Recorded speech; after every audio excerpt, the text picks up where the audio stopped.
ఇవాళ వరి కొనుగోలులో రాష్ట్ర ప్రభుత్వం పూర్తిగా వైఫల్యం చెందింది. ఎందుకంటే నెల రోజులైంది వరి కొనుగోలు కేంద్రాలు ప్రారంభించి. వరి కొనుగోలు కేంద్రాలు 2 సంస్థల ఆధ్వర్యంలో వరి కొనుగోలు కేంద్రాలు నడుస్తాయి. ఒకటేమో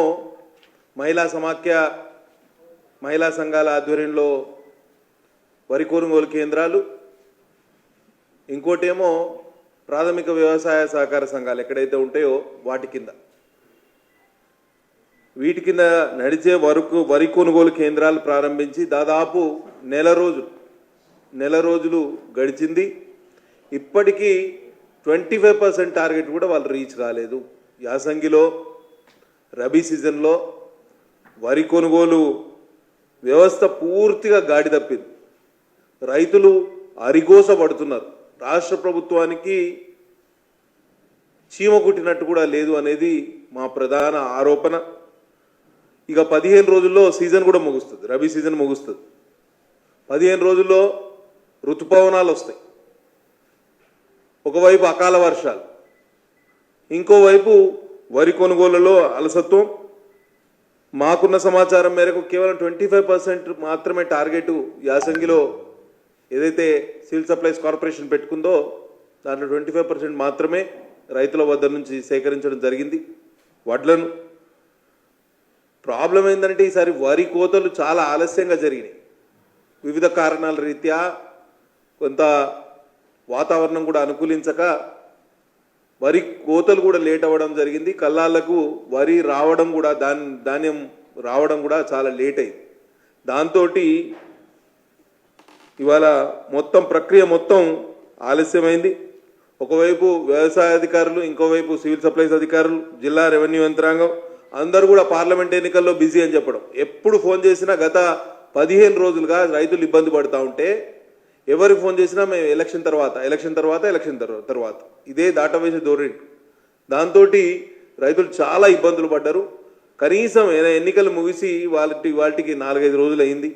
ఎటువంటి చర్యలు తీసుకోలేదండి. ముఖ్యమంత్రి గారు సమీక్ష పెడుతున్నారు కానీ దాని పర్యవసానం కానివ్వండి, దానివల్ల అడ్వాంటేజ్ కానీ రైతులకు ఏమాత్రం కూడా లేదు. మీరు ఆలోచన చేయండి.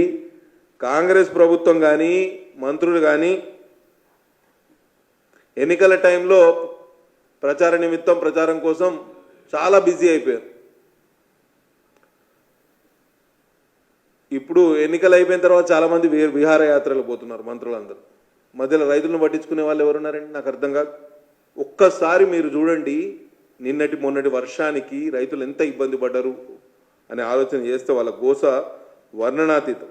ఇవాళ చూడండి, మా జిల్లాల్లో నిన్నటి వర్షానికి ఈ రైతులు కళ్ళాల్లో ధాన్యం ఆరబెట్టుకునే పరిస్థితి. మహిళలందరూ ఇవాళ ధాన్యపు రాశులను ఆరుబయట వేసి ఎండబెట్టే కార్యక్రమం, తడిచిన ధాన్యాన్ని మళ్ళీ సేకరించే కార్యక్రమం. ఒకవైపు కింద టార్పాలిన్ వేసి రాశిగా పోసి దాని మీద ఇంకో టార్పాలిన్ వేసి వాటిని కాపాడుకునే ప్రయత్నం. ఎందుకంటే వాళ్ళు 6 గాలం శ్రమిస్తే కానీ ఇవాళ ఈ ధాన్యం పండలేదు కాబట్టి వారికి దాని మీద ఉన్న మమకారం. ఇంకొకటి మీరు చూడండి, వరి పొలంలో రైతు కింద మొత్తం తడి ఉంది, కింద మొత్తం పదనం ఉంది, మాయిశ్చర్ ఉంది. మధ్యలో టార్పాలిన్ వేసి ఇంకో టార్పాలిన్ మీద ధాన్యపు రాశి పోసి దాని మీద మళ్ళీ టార్పాలిన్ కప్పాల్సిన పరిస్థితి. ఇది shear negligence of state government అండి. చూడండి ఎంత ఇబ్బంది పడుతున్నారు వీళ్ళు. సమీక్షలు ఎక్కడ చేస్తున్నారు? దీని సమీక్షల పర్యవసానం ఏముంది? సమీక్షల వల్ల ఎవరికి లాభం జరుగుతుంది అనేది ఒకసారి మీరు ఆలోచన చేయాలి. ఒకవైపు వరి కొనుగోలు కేంద్రాల్లో పెద్ద ఎత్తున మోసం, తూకాల్లో మోసం. మేమైతే రెడ్ హ్యాండెడ్గా పట్టించాం. 2 కిలోలు 3 కిలోలు వాళ్ళ వెయింగ్లోనే మోసం. వాళ్ళ మీద చర్యలు తీసుకున్న పాపాన పోలేదు. ఇంకోవైపు వడ్ల కోతలని చెప్పి 5 kgs 6 kgs 5 కిలోలు 6 కిలోలు 7 కిలోలు 8 కిలోలు మాయిశ్చర్ ఎక్కువ ఉంది. మాయిశ్చర్ వర్షం పడతా ఉంటే మన అకాల వర్షాలు పడతా ఉంటే మాయిశ్చర్ శాతం పెరుగుతుంది. దాని మీద ప్రభుత్వం ఇదమితంగా ఒక ఆలోచన చేయాలి. రైతులను ఎట్లా ఆదుకోవాలనే ఆలోచన చేయాలి.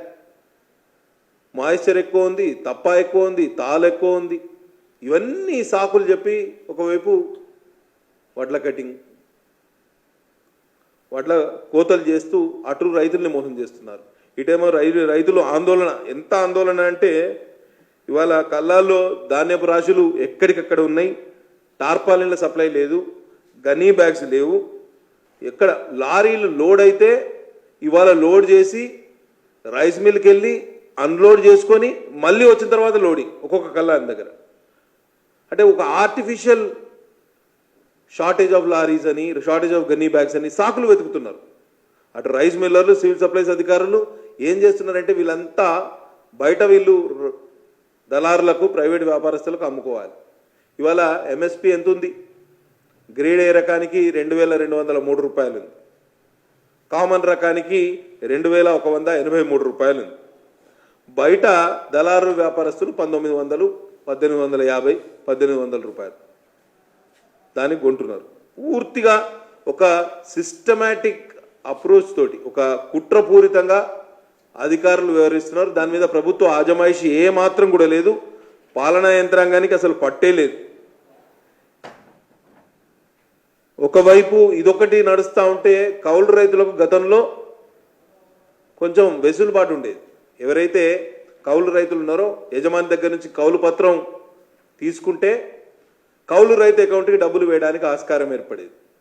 ఇప్పుడు కొత్తగా ఓ నిబంధన పెట్టి కౌలు రైతులు కాదు యజమానుల అకౌంట్లో డబ్బులు వేస్తామంటే కౌలు రైతులు అన్యాయం అయిపోతారు కదా. ఇది ఎక్కడి నుంచి నిబంధన వచ్చిందో నాకైతే తెలియదు.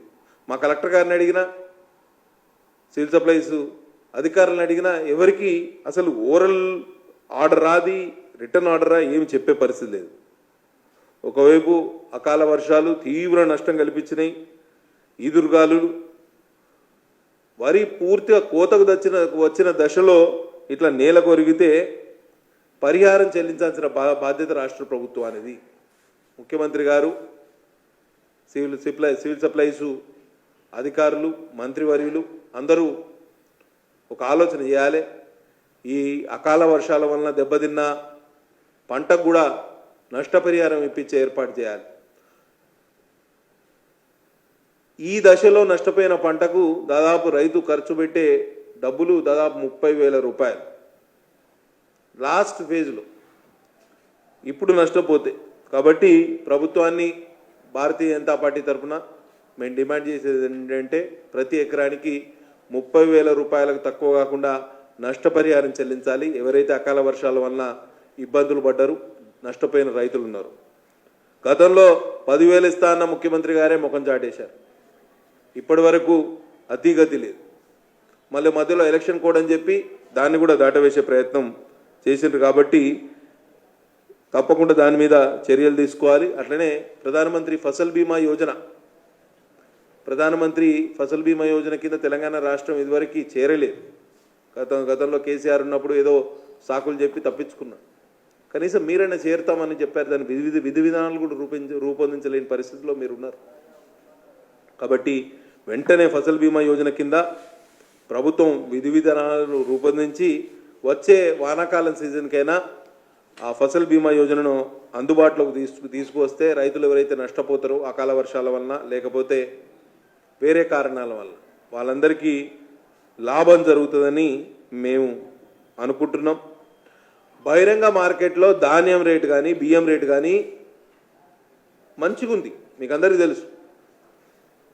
3 నుంచి 4,000 రూపాయలు ఎంత తక్కువలో తక్కువ బియ్యం రేటు పలుకుతుంది. బియ్యం రేటు ఏంది, ధాన్యం రేటు కూడా బహిరంగ మార్కెట్లో చాలా ఎక్కువ ఉంది. 2,500 నుంచి 2,800 ఉంది.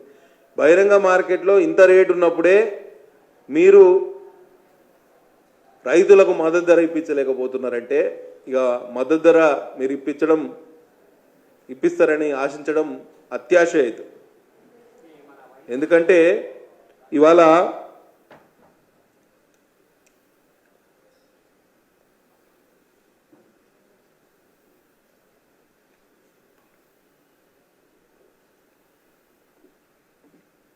ఇవాళ కమిషనరు సివిల్ సప్లైస్ వారి అపాయింట్మెంట్ కోరినాం. వారు ఏదో పొద్దున ముఖ్యమంత్రి గారితో మీటింగ్లో ఉన్నామని చెప్పడం జరిగింది. మధ్యాహ్నం పూట మా కిసాన్ మోర్చా నాయకులం మేము కూడా వెళ్ళి వారికి వినతి పత్రం ఇవ్వడం జరుగుతుంది.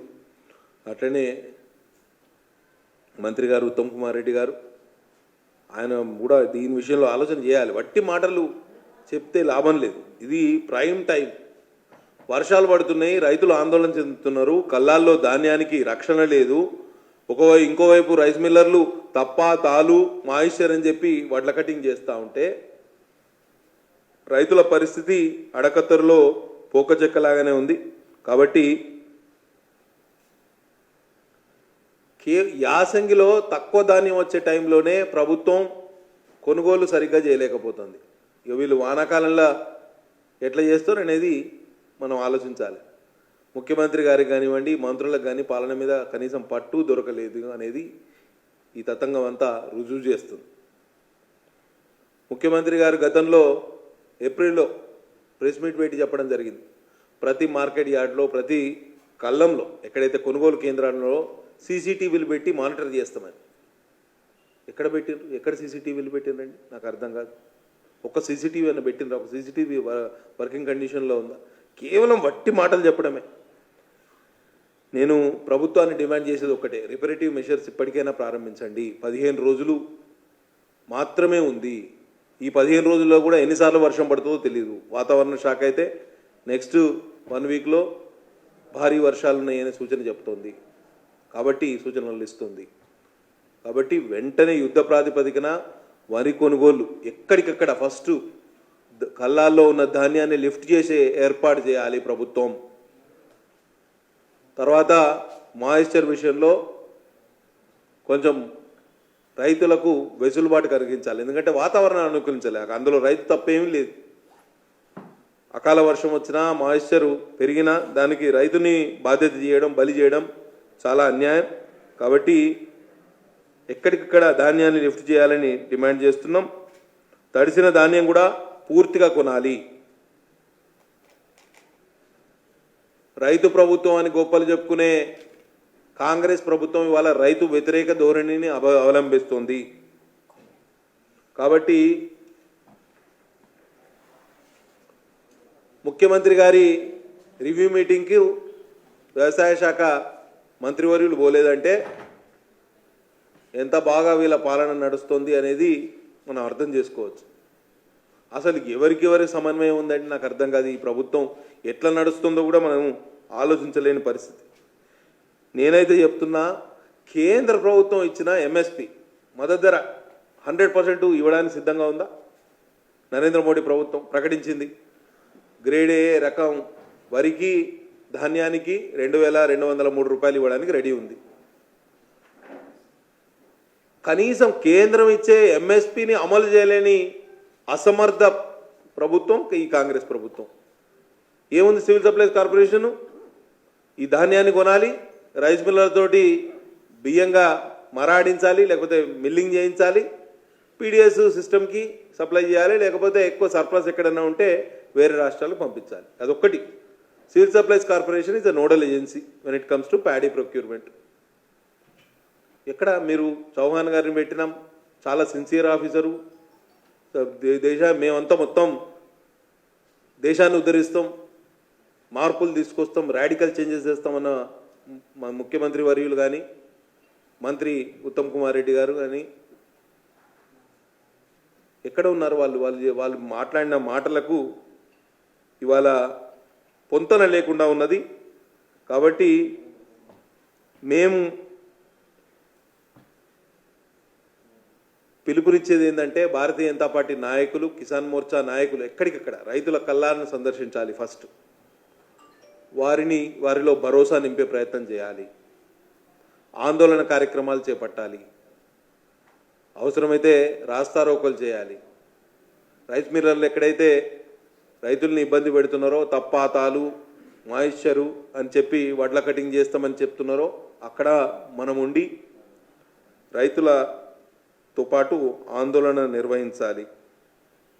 ఇవన్నీ మనం మేము కూడా ఇవాళ మధ్యాహ్నం కమిషనర్ గారిని కలిసి ఈ విషయాలు కూడా అని తెలియజెప్పే ప్రయత్నం చేస్తాం. ముఖ్యమంత్రి గారు మాట్లాడుతూ వడ్ల కొనుగోలులో ఇబ్బందులే రానియద్దు అని అంటారు. వారు చెప్పేదానికి ఇక్కడ జరిగేదానికి అసలు పొంతనే లేదు. వరి కొనుగోలులో దళారుల జోక్యం లేకుండా ఇండైరెక్ట్లీ ఏం చేస్తున్నారంటే దళారుల జోక్యం పెరిగిపోయింది. అసలు ఇవాళ వరి తెగ నమ్ముకునే పరిస్థితి. ఇవాళ వీళ్ళు సరిగ్గా కొనుగోలు చేయకపోవడంతో సివిల్ సప్లైస్ కార్పొరేషన్ అధికారులు కానీ ప్రాథమిక వ్యవసాయ సహకార సంఘాలు కానీ వరిని ధాన్యాన్ని 1850-1900 రూపాయలకు అమ్ముకునే పరిస్థితి. ఇది మొత్తం రాష్ట్ర వ్యాప్తంగా జరుగుతుంది. ఇదంతా ఒక మాఫియా నడుస్తుంది, civil supplies mafia, nothing short of A mafia. తర్వాత వడగండ్ల వానలు ఎక్కడి పోయినా అక్కడ చూడండి, అన్ని ప్రాంతాల్లో వడగండ్ల వానతోటి నేల కొరిగిన వరి పంట, నిట్ట నిలువున రైతుల దోపిడీ, ఇవన్నీ పేపర్ కటింగ్స్. మీరు గత వారం రోజులే తూకంలో మోసం చేస్తున్న ధాన్యం కొనుగోలు కేంద్రం నిర్వాహకుడు, రైతులే గుర్తించి నిలదీసిన వైనం, దయగాం మండలం ఒడ్డుగూడలో నిర్వాహకుల తీరు. ఇది కుమ్రమి ఆసిఫాబాద్ జిల్లా. అకాల వర్షం మిగిలిన నష్టం అని చెప్పి ఇది కూడా నాగంపేట శివారులో తడిసిన ధాన్యాన్ని ఆరబెట్టడం పెట్టారు. ఇలా నాకైతే అర్థమే కాదు ఈ ప్రభుత్వం అసలు ఎటు పోతుంది, ఏం చేస్తుంది అని. కనీసం యాసంగిలో మినిమం ఏర్పాట్లు లేకుండా ఎంతసేపు ఎలక్షన్లో ఆయన బిజీ అయిపోయిండు ముఖ్యమంత్రి గారు. సరే ఎలక్షన్లు అయిపోయినాయి, ఇప్పుడే నా పాలన మీద దృష్టి పెట్టండి. మేమైతే ఎక్కడికక్కడ రైతులతో పాటు కల్లాలు సందర్శించి ఆందోళన కార్యక్రమాలు చేపట్టడానికి సిద్ధంగా ఉన్నాం. వచ్చే రోజుల్లో వారం రోజులు నేను డిమాండ్ చేసేది ఒక్కటే, భారతీయ జనతా పార్టీ తరఫున, Bharatiya Janata party legislature party తరఫున నేను కోరేది ఒక్కటే, డిమాండ్ చేసేది ఒక్కటే, ఒక వారం రోజుల్లో రైతుల కల్లాల్లో ఉన్న ధాన్యాన్ని పూర్తిగా లిఫ్ట్ చేయాలి. First requirement. ఎందుకంటే వాతావరణం పూర్తి ప్రతికూలంగా ఉన్నది, అన్సర్టైన్ అన్ప్రెడిక్టబుల్ కండిషన్స్లో ఉన్నాం మనము. కాబట్టి ఫస్ట్ మీరు ధాన్యం అంతా లిఫ్ట్ చేయండి. మీకు నాఫెడ్ గోడౌన్స్ ఉన్నాయి, ప్రతి మండల కేంద్రంలో నాఫెడ్ ద్వారా కేంద్ర ప్రభుత్వం నిర్మించిన గోడౌన్స్ ఉన్నాయి. ఫస్ట్ లిఫ్ట్ చేసి రైతుల దగ్గర అది కూడా ఉండదు కదండి, రైతుల దగ్గర ఆరబెట్టుకోవడానికి కానివ్వండి, ఆ ప్యాడీ లేకపోతే ఆ వరి దాచుకోవడానికి వ్యవస్థే ఉండదు. నిల్వ నీడలేని రైతులు ఇవాళ వరిని ఆరబెట్టుకోవడానికి వాళ్ళకి ఎక్కడ స్థలం ఉంటుందండి? అట్లీస్ట్ మీరు ప్రొక్యూర్మెంట్ వార్ ఫుటేజ్ మీద తీసుకొని నాఫెడ్ గోడౌన్స్లో దాచిపెట్టండి. తర్వాత మీరు మిల్లింగ్ కొంచెం లేట్ అయినా పర్వాలేదు, కనీసం మీరు మొత్తం వదిలేసిన రైతులని గోసల్ని. మాకు రోజు ఇదే ఇబ్బంది, రోజు రైతుల నుంచి ఫోన్లు. ఇక్కడ నిన్న పొద్దున హైదరాబాద్కి వస్తే నిన్నటి నుంచి వాటి వరకు 100 మంది రైతులు ఫోన్.